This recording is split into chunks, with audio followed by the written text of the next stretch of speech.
제가 읽도록 하겠습니다. 예수께서 예루살렘으로 가실 때에 사마리아와 갈릴리 사이로 지나가시다가 한 마을에 들어가시니 나병 환자 10명이 예수를 만나 멀리 서서 소리를 높여 이르되 예수 선생님이여 우리를 불쌍히 여기소서 하거늘 보시고 이르시되 가서 제사장들에게 너희 몸을 보이라 하셨더니 그들이 가다가 깨끗함을 받은지라. 그 중에 한 사람이 자기가 나은 것을 보고 큰 소리로 하나님께 영광을 돌리며 돌아와 예수의 발 앞에 엎드려 감사하니 그는 사마리아 사람이라. 예수께서 대답하여 이르시되 10사람이 다 깨끗함을 받지 아니하였느냐? 그 9은 어디 있느냐? 이 이방인 외에는 하나님께 영광을 돌리러 돌아온 자가 없느냐 하시고 그에게 이르시되 일어나 가라 내 믿음이 너를 구원하였느니라 하시더라. 아멘. 아멘. 오늘 본문에는 10명의 나병 환자가 나옵니다. 17장 12절 말씀이지요. 같이 한번 또 읽어보실까요? 12절 말씀 시작. 한 마을에 들어가시니 나병 환자 10명이 예수를 만나 멀리 서서 이렇게 되어 있습니다. 나병 환자 10명을 만났는데 이들이 예수님께 바로 나가지 못하고 멀리 서서 13절 말씀 소리를 높여 이르되 멀리 있기에 소리를 높여서 부릅니다. 이 당시적 개념에서 나병 환자는 버림받은 사람이에요. 온몸이 썩어가는 사람들이지요. 더군다나 의학이 오늘날도 이게 어려운 시대인데 소망이 없는 사람들입니다. 이 세상에서는 병이 나을 거라고 하는 기대도 없습니다. 내일은 더 좋은 날이 될 거야. 이 사람들한테는 어울리지 않는 말입니다. 내일은 분명히 태양이 떠오른다. 필요 없는 말이 되어졌습니다. 힘을 내라, 소망을 가져라, 인생에는 위기가 있다, 다 잘 될 거다. 이럴 때 이 사람들이 하는 말이 누구 놀리냐 이런 거예요. 아무 소용이 없는 말입니다. 이 사람들의 소원은 그저 오늘 한 끼 먹고 좀 몸 따뜻하게 했다가 내일이나 모레쯤 죽음을 맞이하는 그것이 이 사람들이 가지고 있는 인생관입니다. 그게 이 사람들이 가지고 있는 전부예요. 우리나라에도 한하운이라고 하는 시인이 계신데 그분도 문둥, 이 나병을 앓으신 분이에요. 그분이 전라도 가는 길이라고 하는 전라도길이라고 하는 시를 썼어요. 부제가 소록도로 가는 길입니다. 제가 한번 읽어볼게요. 아주 눈물이 돌 정도예요. 가도 가도 붉은 황토길 숨막히는 더 이쁜 이더라. 낯선 친구 만나면 우리들 문둥이끼리 반갑다. 천안 삼거리를 지나도 수세미 같은 해는 서산에 남는데 가도 가도 붉은 황토길 숨막히는 더위 속으로 쩔름거리며 가는 길 신을 벗으면 버드나무 밑에서 직가다비를 벗으면 발꼬락이 또 한 개 없다. 앞으로 남은 2개의 발꼬락이 잘릴 때까지 가도 가도 천리 먼 전라도 길. 나병 환자의 비애가 이 속에 다 들어있어요. 옛날 이스라엘의 나병 환자들은 길을 갈 때 자기 스스로가 먼저 나는 나병에 걸린 사람입니다라고 알려야 됐어요. 또 나는 저주받은 사람입니다라는 표현으로 옷을 찢고 다녀야 됐어요. 그리고 신발도 없이 다녔어요. 그래야 사람들이 저 나병 환자가 지나가는구나 그렇게 생각했어요.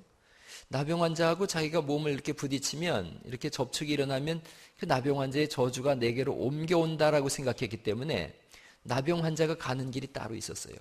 길 한가운데는 그 나병 환자 가는 길이고 그 사람하고 부딪히지 않기 위해서 양옆으로만 다녔어요. 나병 환자가 자기가 나병 걸린 것을 알리지 않고 가다가 접촉이 일어나면 돌에 맞아서 죽어야 됐어요. 사람이 앞에서 오면 30m쯤 전방에 왔을 때 입을 가리는 거예요. 왜냐하면 침이 튄다고 생각하니까요. 그리고 소리 질러야 돼요. 나는 부정한 사람입니다. 나는 부정한 사람입니다. 나에게 가까이 오지 마세요. 이름이 부정한 사람이란 뜻이 나는 저주받은 사람입니다 이런 뜻이에요. 그 인생이 얼마나 비참하겠어요. 사람을 볼 때마다 나는 저주받은 사람입니다라고 스스로에게 소리를 질러야 되는 이 비참한 사람이 나병 환자예요. 마을에서 살질 못하고 마을 밖으로 쫓겨났어요. 그래서 마을 밖에서 정말 짐승처럼 웅크리고 살다가 먹을 것이 없으면 마을로 들어와서 사람들이 던져주는 것 그거 주워 먹고 살았어요. 본문에 나병 환자들이 그래서 예수님을 멀리 서서 소리를 지르는 거예요. 그런데 13절 말씀을 보실까요? 소리를 높여 이르되 그다음 같이 읽어보세요. 시작. 예수 선생님이여 우리를 불쌍히 여기소서 하거늘. 지금 이 불쌍히 여기소서, 이걸 우리를 긍휼히 여기소서라고 개역 한글에는 번역이 되어 있어요. 우리를 긍휼히 여겨주세요. 우리를 불쌍히 여겨주세요. 이분들은 이 10명의 나병 환자는 두 가지를 알고 있었어요. 첫째는 예수님이 자신을 고치시는 치료의 하나님이라는 걸 알고 있었어요. 또 하나, 그분은 불쌍한 우리를 그냥 스쳐 지나가는 그런 분이 아니라 긍휼을 베푸시는 긍휼의 하나님인 줄 알고 있었습니다. 여러분, 이 두 가지가 중요해요. 예수님은 우리를 치료하시는 치료의 하나님인 줄 믿으시기 바랍니다. 모든 병의 의사가 예수님이세요. 예수님은 치료자가 되십니다. 성경이 말씀하세요. 주님이 맞음으로 인하여 우리가 나음을 얻었다고 말씀하신 줄 믿습니다. 우리를 치료하시기 위해서 주님은 오셨다고 말씀하세요. 오늘 예배 속에서 예수님 주시는 치유가 일어날 수 있기를 간절히 축원합니다. 두 번째는 긍휼의 하나님이세요. 소리 높여 가로되 우리를 불쌍히 여기소서. 긍휼이라고 하는 말씀, 불쌍히 여기라는 말씀은 히브리어로 라함이라 그런다 그래요. 라함은 엄마가 아기를 가졌을 때에 그 자궁 속에 있는 아기에게 느끼는 감정, 그게 긍휼이래요. 10달 동안 엄마가 아기를 품고 있을 때 그 어머니들의 고초가 말이 아니에요. 그럼에도 불구하고 이 모든 것을 감수할 수 있는 것은 복중에 있는 아기를 사랑하는 마음이죠. 애틋하면서도 각별한 사랑, 그게 긍휼히 여겨주세요예요. 지금 이 10명의 나병 환자들이 예수님께 그렇게 요구하고 있는 거예요. 엄마 뱃속에 있는 아기처럼 우리를 그렇게 긍휼히 여겨주세요. 예수님 우리를 긍휼히 여기시는 분인 줄 믿으시기 바랍니다. 우리가 찬송하지 않습니까? 내 모든 시험 무거운 짐을 주 예수 앞에 아뢰이면 근심에 쌓인 날 돌아보사 내 근심 모두 받으시네. 그 다음 뭐예요? 무거운 짐을 나 홀로 지고 견디다 못해 쓰러질 때 불쌍히 여겨 구원해 주리 은혜의 주님 오직 예수. 할렐루야. 예수님밖에 없어요. 긍휼의 예수님 앞에 나와서 긍휼을 받을 때 치료가 일어나고 새로운 미래가 생겨나는 줄 믿으시기 바랍니다. 이 10명의 나병 환자는 절대로 내일이 없었던 사람들이에요. 내일이라고 하는 말 자체가 이들에겐 사치스러운 말이지요. 그런데 예수님 앞에 나와요. 그러자 어떤 일이 일어나는지 보죠. 14절 말씀을 또 보실까요? 14절 말씀 같이 한번 읽어보시겠습니다. 시작. 보시고 이르시되 가서 제사장들에게 너희 몸을 보이라 하셨더니 그들이 가다가 깨끗함을 받은지라. 아멘. 예수님이 하신 말씀은 단순한 말씀이에요. 제사장에게 가서 몸을 보여라. 제사장이 하는 일이 그런 거예요. 어떤 사람이 나병에 걸렸다 그러면 제사장이 가서 판단을 해요. 그래서 피부병인지 나병인지 판단을 합니다. 나병이다 생각되어지면 마을에서 쫓아내요. 그리고 그 사람 마을로 못 들어오게 하지요. 그런데 그 사람이 나병이 치유가 되어졌어요. 그러면 제사장한테 다시 가서 보여요. 그러면 제사장이 그 사람을 자세하게 확인을 하고 나병이 치유됐으면 나병이 치유됐다고 선언을 해요. 그러면 그때부터 이 사람은 가족에게로 돌아갈 수가 있었어요. 그런데 오늘 본문에 보시면 이 사람들은 나병이 나은 상태가 아니에요. 나병이 있는데 그저 예수님의 제사장에게 가서 보이라 그러는 순간 예 합니다. 제사장에게 보이라 하셨더니 그들이 가다가 깨끗함을 받아요. 그 말씀을 듣고 깨끗함을 받은 게 아니라 듣고 순종할 때 깨끗함을 받습니다. 쉽지 않은 믿음이에요. 왜냐하면 제사장에게 나병 환자가 간다는 것은 생명을 거는 그런 시간입니다. 이게 오늘날의 문화와 많이 달라요. 그런데 순종의 행위를 보여요. 먼저 순종했어요. 먼저 믿었어요. 그러자 이적이 나타난 줄 믿습니다. 그 다음에 이제 오늘 제가 말씀드리려고 하는 거예요. 몸에 반응이 나타났어요. 이적이 나타났어요. 문둥병, 나병에서 치유함을 얻었어요. 그러자 사람들의 반응이 둘로 나타났어요. 10사람 중에 한 사람, 이스라엘 사람들이 천하다고 여기는 사마리아 사람은 돌아서요. 제사장에게로 가지 않고 예수님에게로 옵니다. 예수님이야말로 우리의 영원한 대제사장이 되는 분인 줄 믿습니다. 제사장 중에 제사장이 예수님이세요. 치유함을 받자마자 돌아서서 예수님에게 와서 엎드려 절합니다. 오늘 15절 16절 말씀인데요. 제가 15절 말씀을 읽을 테니까 그럼 16절 읽어주세요. 그 중에 한 사람이 자기가 낳은 것을 보고 큰 소리로 하나님께 영광을 돌리며 돌아와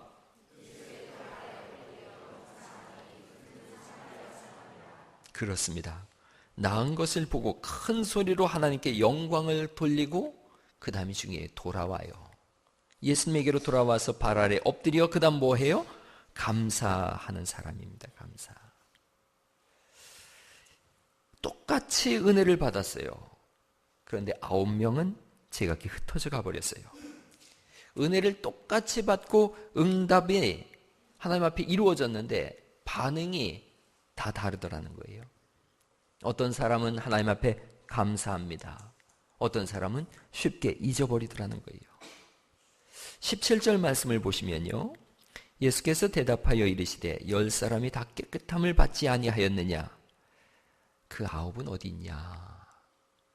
9은 어디 있느냐? 주님이 9명에 대한 서운함이 드러난 말씀이에요. 반드시 돌아와 달라고 하는 전제 조건도 없었어요.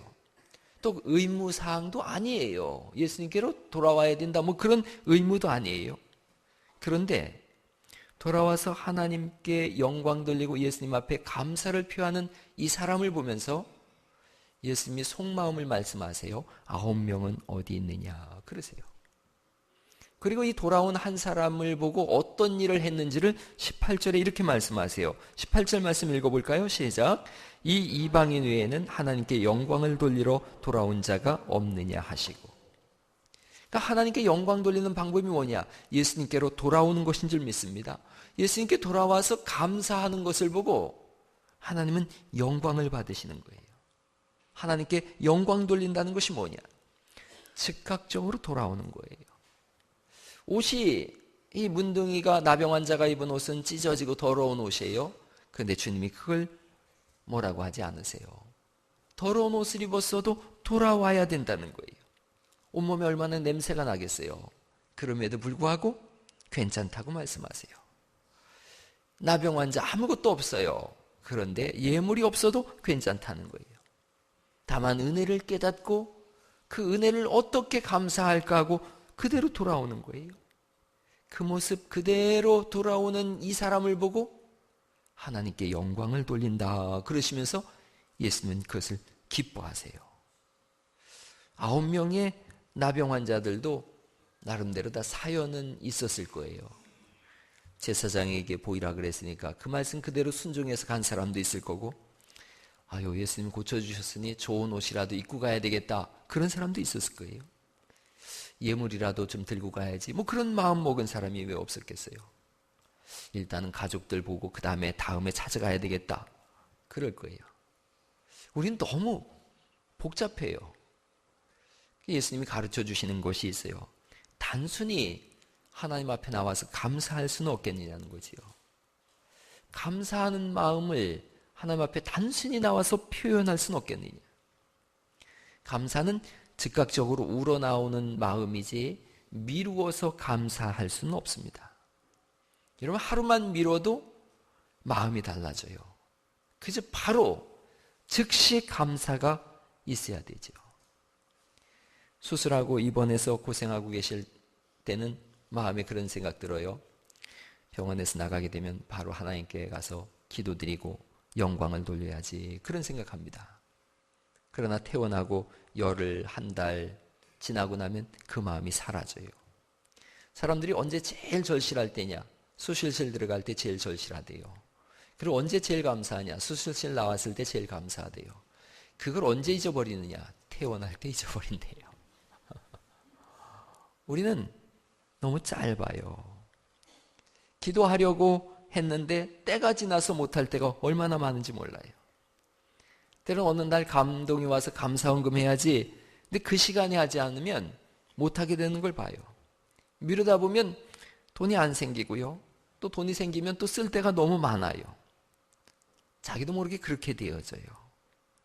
하나님께 영광 돌리는 것은 마음먹은 그 순간에 해야지 영광이 돌아가는 것이지 내 할 일 다 하고 마지막에 인사 차려서 하겠다. 그 마지막이 언제인지는 아무도 몰라요. 즉각적 감사를 주님이 요구하고 있어요. 그 감사를 보면서 하나님께 영광을 돌린다라고 말씀하시고요. 그 다음이 중요해요. 19절 말씀 또 읽어보실까요? 19절 말씀 읽어보시죠. 시작. 그에게 이르시되 일어나 가라. 내 믿음이 너를 구원하였느니라 하시더라. 아멘. 여기서 내 믿음이 너를 구원하였다라고 하는 것은 영혼에 관한 말씀이에요. 9분은 육신의 나음을 얻었어요. 그래서 기뻐 돌아가요. 그런데 이 한 분은 영혼의 구원을 받았다라고 주님이 말씀하세요. 감사가 우리에게 가져오는 것이 그거예요. 여러분, 예수 믿는 사람들이 감사해요. 그 영혼의 울림 속에서 나오는 표현이 감사예요. 영혼의 울림이 없으면 감사도 없어요. 하나님 앞에 감사합니다라고 기도할 때, 또 물질을 드리거나 또 헌신할 때 영혼의 울림이에요. 그 감사가 없으면 모든 일은 노동이 되어져요. 교회 일을 하면서도 즐겁게 하는 사람이 있는가 하면 고단하게 하는 사람이 있어요. 뭐의 차이냐? 감사에 대한 차이예요. 부모님께 효도할 때도 똑같아요. 부모님 효도하는 것이 큰 기쁨이고 소망이에요. 왜 그러냐? 부모님 은혜에 감사할 때 가능한 거예요. 그러나 부모님 나한테 해준 게 뭐 있다고 이렇게 노후까지 날 고단하게 하나? 그러면 그 모든 일이 고역이 되어져요. 신학자 중에 키에르 케고르가 한 말이 있어요. 감사는 모든 덕의 으뜸일 뿐 아니라 다른 모든 덕의 아버지다. 감사가 너무 중요해요. 덕 중에서 가장 높은 덕이 교회에서 뭐냐? 감사라고 하는 거예요. 사도 바울이 편지를 썼어요. 감사하는 것에 대하여 누가 비방하리요? 감사하는 사람은 비방받지 않는다는 거예요. 감사할 때 감사하는 일이 넘쳐남을 믿으시기 바랍니다. 오늘날 사람들이, 세상 사람들도 말할 것 없고 신앙인들조차도 감사를 잊었어요. 왜 감사를 잊어버렸는가? 예수님이 하신 일이 별거 아니라고 생각하는 거예요. 이 9명이 왜 돌아갔을까? 예수님께 왜 돌아오지 않았을까? 예수님이 하신 일이 별거 아니라고 생각한 거예요. 예수님이 한마디 하셨잖아요. 제사장한테 가서 몸을 보이라. 끝. 뭐 하신 일이 별로 없네. 가면서 몸이 났어요. 이들이 아마 이런 생각도 하지 않았겠어요? 원래부터 문둥병이 아니었나 봐. 그랬을 수 있어요. 또 한 사람은 생각했을 거예요. 날려고 하던 찰나였을지도 몰라. 어떤 사람도 생각했을 거예요. 이거 일시적인 현상일 거예요. 내일 또다시 나병 생길지도 몰라. 다양한 생각들이 있었을 거예요. 감사가 감사로 표현되지 않는 것은 주님이 하신 일이 어떤 일인지에 대해서 잘 판단이 안 되는 거예요. 우리 신앙이 그래요. 열쇠 하시는 장로님 말씀이 열쇠 이 자물통이 잠겨져서 문을 못 여는 거예요. 와서 열어달라 그래서 가셔서 10초면 연대요. 뚝딱 열면 그 사람들이 돈 주면서 되게 아깝게 생각한대요. 별거 아무것도 없는 것 같은데 이런다는 거예요. 장로님이 생각했대요. 한번 좀 고생하는 표정을 해야 되겠다. 그리고 막 고생스럽게 한 3, 4분을 끌면서 이거 쉽지 않은데요. 어려운데요. 그리고 이리저리 만들다가 뚝딱 열어주면 너무 고맙다 그러는데요. 근데 우리 신앙도 꼭 그래요. 우리 신앙도 그래요. 예수님 뭐 하신 일 뭐 있어? 그냥 하루 고통당하시다 죽었지. 그러고 생각하니까 주님에 대한 감사와 그 은혜가 구구절절히 들어오질 못하는 거예요. 이사야서 53장 5절에 그런 말씀이 있어요. 같이 한번 읽어봐요. 시작. 그가 찔림은 우리의 허물을, 그가 상함은 우리의 죄악 때문이라. 그가 징계를 받음으로 우리는 평화를 누리고 그가 채찍에 맞음으로 우리는 나음을 입었도다. 우리는 다 양 같아서 행하여 각기 제 길로 갔거늘 여호와께서는 우리 무리의 죄악을 그에게 담당시키셨도다. 아멘. 우리는 지나가다가 누가 뺨 한 대 때리면 분노해서 잠도 못 자는 사람들이에요.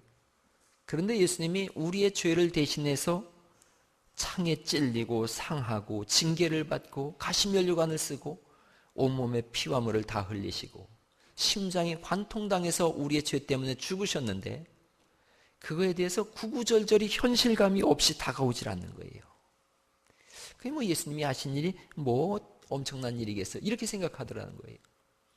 여러분 이 말씀을 베드로전서 2장 23절에서는 이렇게 표현하고 있어요. 또 읽어보시죠. 예수님이 어떤 일을 하셨는지 같이 읽습니다. 시작. 저는 죄를 범치 아니하시고 그 입에 저기서부터 읽죠. 시작. 복음을 당하시되 욕하지 아니하시고 고난을 당하시되 위협하지 아니하시고 오직 공의로 심판하시는 이에게 부탁하시며 친히 나무에 달려 그 몸으로 우리 죄를 담당하셨으니 이는 우리로 죄에 대하여 죽고 의에 대하여 살게 하려 하심이라. 그가 채찍에 맞음으로 너희는 나음을 얻었나니. 할렐루야. 주님이 하신 일이에요. 다 해놓으셨어요. 우리를 위하여 찢기시고 피 흘리시고 죽으셨어요. 그 길을 통하여 우리가 구원받은 줄 믿습니다. 이게 구구절절히 들어와야 돼요. 그때 비로소 감사가 일어나는 거예요. 어떤 분은 예수 믿는 것이 너무 싱거워서 못 믿겠다고 하는 분도 실제로 들었어요. 예수 믿는 게 싱겁대요. 왜 싱겁냐 그랬더니 불교처럼은 믿어야 된다는 거예요. 불교에 귀의한 사람들이 얘기하는 것 중에 거기 가면 그래도 뭐 하나는 내가 하지 않느냐는 거예요. 고행을 많이 해야 신령한 스님이라 그런다는 거죠. 옛날에 청화 스님이라고 있는데 40년간 한 번도 땅바닥에 눕질 않았대요. 그분 앞에 가서 껌뻑 죽는 거예요. 오늘부터 목사도 눕질 않고서 한 번 한 몇 년을 지내봐야 되나. 어떤 스님은요 태안사에서 3년간 무건정진했대요. 말 한마디도 않고 3년을 지냈대요. 그런다고 그분이 참 신령하다 그래요. 여자들 보고 무건정진하시오. 여자들이 뭐라 그래요? 죽으라 하시오. 그러는 거죠. 죽도록 고행해야 뭔가를 얻었다 그래요. 그런데 하나님은 우리에게 이렇게 말씀하세요. 내 아들 예수 그리스도를 통하여 모든 것을 다 이뤄놨으니 너희는 그저 감사하는 자가 되라. 할렐루야. 주님이 우리에게 요구하시는 거예요. 범사에 감사하라. 이는 그리스도 예수 안에서 너희를 향하신 하나님의 뜻이다. 하나님의 의지가 어디에 있느냐? 우리의 감사 속에서 표현돼야 된다는 거예요.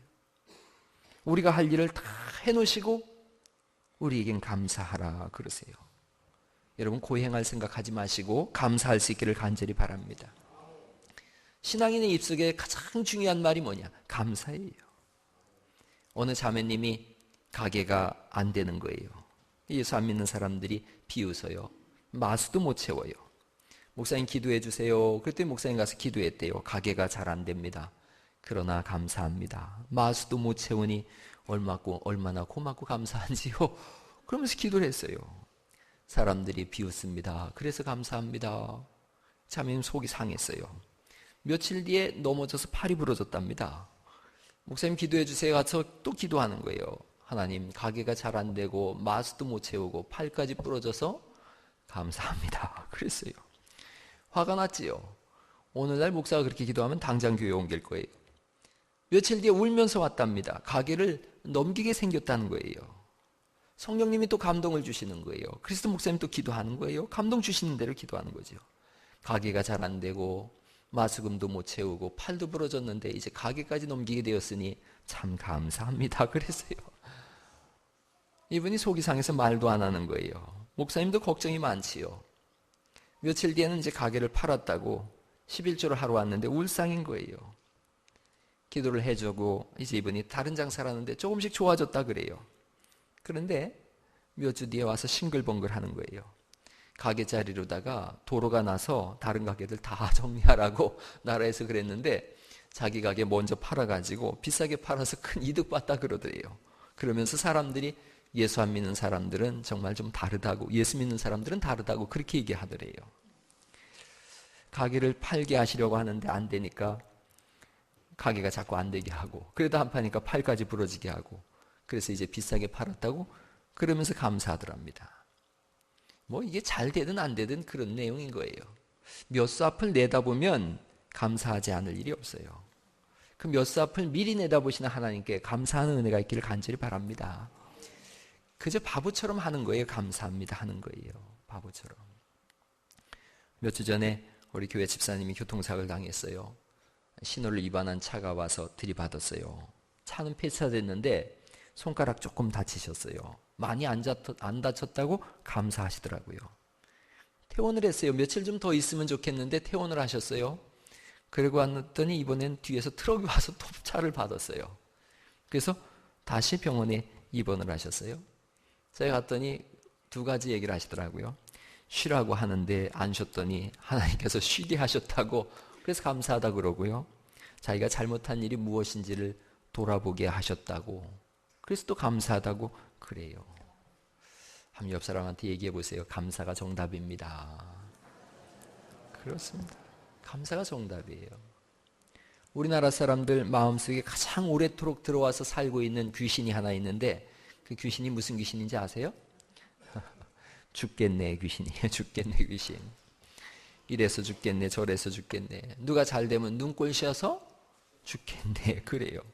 좋은 일이 있어도 뭐라 그래요? 좋아 죽겠네 그래요. 배부르면 배불러 죽겠다 그러고, 배고파도 배고파 죽겠다 그러고요. 죽겠다 그래요. 오래전에 우리 교회 청년이 알려줬어요. 목사님 죽겠네를 길게 하면 그것도 은혜가 됩니다. 그래서 죽겠네 이렇게 됐어요. 죽겠네. 죽겠네인 거예요. 모든 것이 주님 손 안에 있는 줄 믿습니다. 그러면 그때부터 감사하는 거예요. 오늘부터 좀 바꾸게요. 우리도 입에 그렇게 죽겠네라는 말이 한국에 들어와 있는 귀신이었다면 내쫓아내시고 모든 것을 감사로 바꾸는 거예요. 눈꼴 쉬어서 감사하네. 배 아파서 감사하네. 배고파 감사하네. 이해가 되는 거지요. 뭐 허전해서 감사하네. 힘들어서 감사하네. 날씨 추워지고 있어요. 뭐라고 하면 돼요? 아유 추워서 감사하네. 그러면 돼요. 더우면 더워서 감사하네. 그러는 거지요. 자녀를 아주 훌륭하게 키워낸 권사님께 비결을 물었더니 세 가지 말씀하시더라고요. 감사하는 사람이 되라. 불평하는 친구를 곁에 두지 마라. 감사하는 친구를 곁에 둬라. 중요한 얘기예요. 중세 수도원에 그런 글이 있었답니다. 감옥과 수도원은 너무나 비슷하다. 똑같은 거지요. 그러나 한 가지 차이가 있는데, 감옥은 불평과 원망으로 하루를 열어가고 수도원은 감사와 찬양으로 하루를 연다. 더 생각해 보세요. 수도원, 감사를 잃어버리면 감옥이에요. 교회, 감사를 잃어버리면 지옥이에요. 그러나 어떤 상황 속에서도 감사가 회복되면 거기가 하나님 나라인 줄 믿습니다. 가정도 생각해 보세요. 감사를 잃어버린 가정, 그게 지옥이에요. 감사가 넘치는 가정, 뭘 먹고 입고 누리고와 상관없이 거기가 하나님 나라예요. 일하고 돌아오시는 아빠를 보면서 아빠 감사합니다. 아빠는 또 공부 열심히 해주니 고맙다. 여보 고마워요. 천국은 원래 좀 느끼한 곳이에요. 이렇게 그게 얼마나 삶 반나냔 말이죠. 아들이 아빠한테 와가지고 아버지 옆집 철수네는 이번에 중형 자동차로 바꿨답니다. 아버지 뭐라 그래요? 야 이놈아 철수 이번에 1등 했다더라 이놈아. 그런 얘기하는 거죠. 남편이 아내한테 옆집 새로 이사 온 세댁은 요리도 잘한다던데. 여자들은 뭐라 그래요? 가서 살아라 그년하고. 멍청한 남편이 뭐라 그래요? 그래도 될까? 그러다 주걱에 맞았다는 거죠. 그럼 지옥이지 않아요. 감사가 없으면 다 지옥이에요. 감사가 있으면 천국이에요. 불평은 본능이에요. 우리는 불평의 본능으로 나와요. 그런데 감사는 훈련하는 것인 줄 믿습니다. 감사는 이 세상에서의 행복으로 끝나지 않고 오늘 본문 말씀 보니까 영생으로 또한 이어지더라는 거예요. 주님은 우리에게 감사하라 그러세요. 바네트 깁슨이라고 하는 분이 쓴 행복한 하루라고 하는 책에 나온 글이에요. 제가 한번 읽어볼게요. 손바닥이 얼마나 많이 쥐게 되었느냐 하는 것은 그대의 행복과 관계가 없다. 그대의 마음속에 감사한 생각이 없으면 그대는 파멸의 노를 젓고 있는 것이다. 제발 부탁이니 다른 공부보다 먼저 감사할 줄 아는 방법을 배우라. 감사의 예수를 터득할 때 그대는 비로소 행복을 찾을 것이다. 감사 훈련이에요. 불평은 본능이에요. 예수 믿는 사람들이 불평의 본능을 억누르고 감사의 입술로 하나님 앞에 찬송 드리는 그 제사를 하나님이 받으신다고 하신 줄 믿으시기 바랍니다. 헌금 이야기하면 민감합니다. 그런데 오늘 한번 말씀드리려고 그래요. 매주 감사 헌금을 해보시기 바랍니다. 이 훈련이에요. 하면 할수록 감사한 일이 생겨요. 신기한 일인 거예요. 감사하는 사람은 감사한 일로 인해서 더 풍성한 감사를 하고 그 감사로 인해서 행복해요. 불평하는 사람은 끊임없는 불평을 통해서 자신의 인생을 불안하게 만들어요. 다음 주가 추수감사주일이에요. 한 해를 결산하면서 감사의 헌금을 미리 한번 준비해 보세요. 우리 집에서 추수감사 헌금할 때마다 아내랑 상의해요. 얼마를 해야 될까 상의합니다. 그때마다 내리는 결론이 부담이 좀 가도록 하자 그럽니다. 우리 집도 부담이 가게 하고 하나님도 부담이 되시도록 그렇게 한번 해보자 합니다. 이 설교를 쓰면서 생각했어요. 우리 집은 11조와 헌금을 통장으로 자동이체를 해놨어요. 그런데 교회 가족들한테 감사의 훈련을 하자고 하면서 편안하게 자동이체로 하는 것이 뭔가 옳지가 않다는 생각이 들었어요. 제가 먼저 좀 본을 보이고 싶은 마음이 들었어요. 아내랑 상의했어요. 이제부터 자동이체를 하지 말고 우리도 매주 빠지지 않고 감사헌금하는 훈련을 몸으로 체득해 나가자 그랬어요. 11조도 그렇고 모든 헌금을 직접 우리가 써서 하나님 앞에 드릴 수 있도록 그렇게 하자. 그래서 이번 주부터 그렇게 하려고 그래요. 저도 그렇고 아내도 그렇고 감사헌금을 매주 해보자. 아이들에게도 물어봤어요. 헌금 얼마나 하느냐 그랬더니 1,000원 한대요. 1,000원씩 한대요. 그래서 제가 좀 마음이 좀 아팠어요. 이 목사 아들 딸이 1,000원씩 해가지고 되겠는가. 그래서 올려라 그랬어요. 용돈이 없다 그래서 그러면 집에서 더 지출해 주겠다. 아들하고 딸한테 얘기했어요. 하나님 앞에 감사헌금하는 것은 굉장히 중요한 일이다. 이 세상에 그보다 중요한 일 없다. 그러니 훈련해 보도록 하자 그랬어요. 우리 집도 오늘부터 훈련할 거예요. 저도 오늘 그래서 감사헌금을 제가 직접 써서 냈어요. 그러면서 이제 나도 훈련이 시작됐다 했어요. 그동안은 아내가 헌금 관리를 전부 해서 자동이체를 하니까 저는 뭐 편했는데 그러다 보니까 내가 하나님 앞에 드리는 거에 있어서 소홀해질 수 있겠다는 생각이 들었어요. 훈련하려고 그래요. 우리 교회 가족들이 매주 한번 감사를 해보시면 좋겠어요. 그래서 어느 날인가 이 사람이 너무 많으면 그 주부에 다 이름 쓰기도 어려워요. 그래서 다음 주부터라도 추수감사절 지난 다음 주부터라도 감사헌금은 그냥 몇 명 이렇게 쓰면 좋겠어요. 여기에 우리 200여 명 예배하면 감사헌금 200명 이렇게 쓰면 좋겠어요. 한번 훈련을 해보세요. 하나님이 뭐 헌금할 때마다 100만 원 해라 10만 원 해라 그런 말씀 없잖아요. 자기 마음에 감동되는 대로 없으면 1,000원이라도 10,000원이라도 정성껏 준비해서 한번 매주 감사하는 그런 훈련을 해보세요. 52주를 한 주도 빼지 말고 한번 내가 감사의 훈련을 해봐야겠다. 한번 해보세요. 저도 그렇게 하려고 그래요. 우리 가족도 그렇게 하려고 그래요.